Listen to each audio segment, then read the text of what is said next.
मी अरुण घोडके. शिवचिंतन.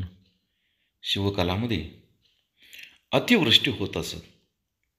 त्यावेळेला शिवाजी महाराज रयतेवरील सर्व कर माफ करत असत.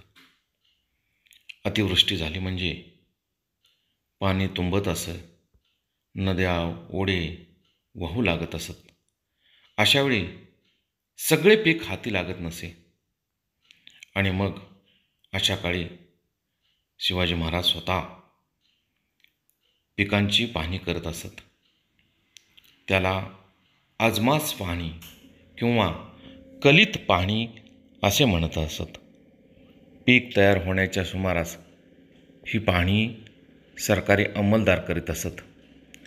शेतीचा उत्पन्नाचा अंदाज बांधित असत आणि गतवर्षी जेवढे वसूल झाले असेल तो आकडा आधार मानून शेतकऱ्यांना शेतसाऱ्यात सूट मिळत असत. ऐन जिन्सी वसूल सरकार करीत असे, म्हणजे नक्त किंवा गल्ला रोकड व धान्य रूपाने महसूल होत असे. गाव शिवारामध्ये जर जमीन खराब असेल तर ती लागवडीस आणण्यासाठी शेतकऱ्यास नांगर दिले जात असे. शेतीच्या मशागतीसाठी बैलाची जोडी, प्रसंगी बैलसुद्धा दिले जात असत.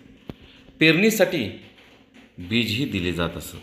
त्यासाठी सरकारी म्हणजे खालसा जमिनीच्या उत्पन्नात बीज हुरडा म्हणून स्वतंत्र गल्ला जमवून ठेवणे, तो पेरणीच्या हंगामात कुळांना दिला जात असे. अशा पद्धतीने शिवकालात स्वतः महाराज शेतकऱ्यांची विशेष काळजी घेत असत. बहुत काय बोलणे. राम कृष्ण हरी.